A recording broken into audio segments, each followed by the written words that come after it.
Hello everyone, welcome back with new video on Java programming. In the last video, we have seen the conditional statement that is nested if else. In this video, we are going to see our last conditional statement that is switch statement. What is meant by switch statement? Switch statement check over multiple conditions in a one statement. It is like if else if ladder statement. We already seen the if else if ladder. Here you can see the syntax of switch statement, that is first the condition, then there are the cases given, that is depend upon the condition it will execute the statements, and here the break statement, it breaks the core flow and jump outside the switch case. And here is one default condition as like the else if one of them not get executed, then it will execute the default statement. Let's see with example. For that, start sts and in existing project just create one class,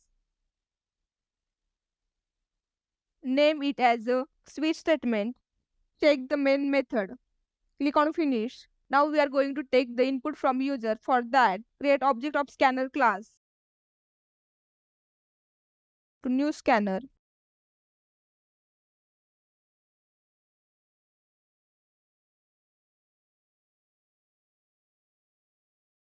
Now give one message to user, that is I'm going to take example of take a int input from user and give the corresponding month to that integer number, that is enter your birth month number, because we are taking the integer input.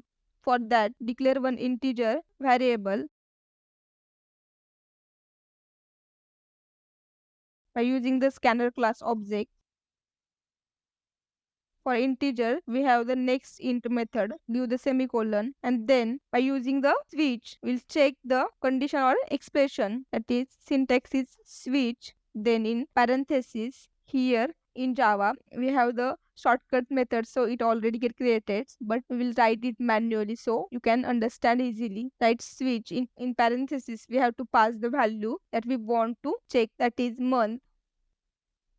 Then, if the month value is 1, then for that, write first case, that is case 1, and declare one string for storing the month name as empty. We can check the case, that is if case, that is case number 1 is here. We are checking the condition, that is by writing the case keyword, and then our value, that is we are accepting the integer, that is 1. If someone enter 1 as a month number, then case 1, and we are just printing the name of the month, which number 1, by giving the message, that is your birthday month name is January. You can also write as next line. Similar for the all the month numbers, we are going to write the cases. I'm just copying and printing this case.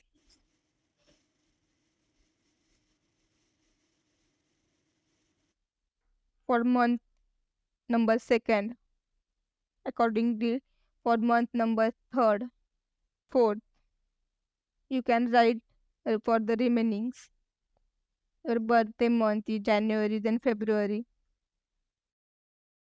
March for 3, then April for 4, and 1, as I told in the if else ladder, we have the else block. If the no one condition get executed, then it will execute the else block. Similarly, if no one of them executed, then it will execute the default condition, that is default, and just print the message or whatever you want to execute, that is you have entered wrong integer or month number. We'll give the message, please re-enter. Just save the program. Just complete the curly braces. Here we can't declare the variable inside the switch. We also don't need the variable here. One extra curly brace. So delete it.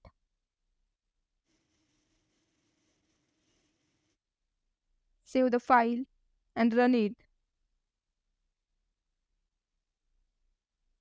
Run as Java application. Here it gives the message that enter your birth month number. Spelling mistake. Just a rerun here. I'm giving 1.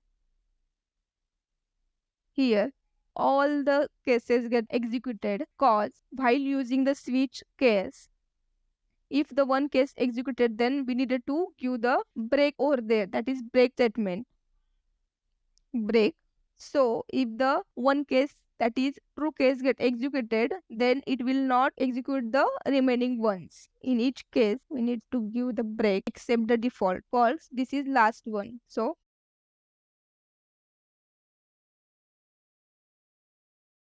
if I entered the number 3, then it will start the execution from here if we not involve the break statement.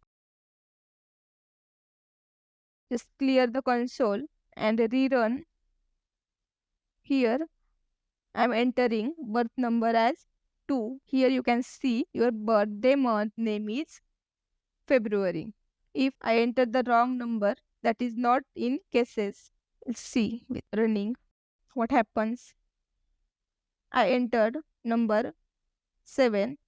Here you have entered the wrong number. Please re-enter. In this way, we can check the multiple conditions at a time using the switch case. So I hope you guys all understand the conditional statement in Java. In the next video, we'll see the loops in Java. Thank you so much for watching.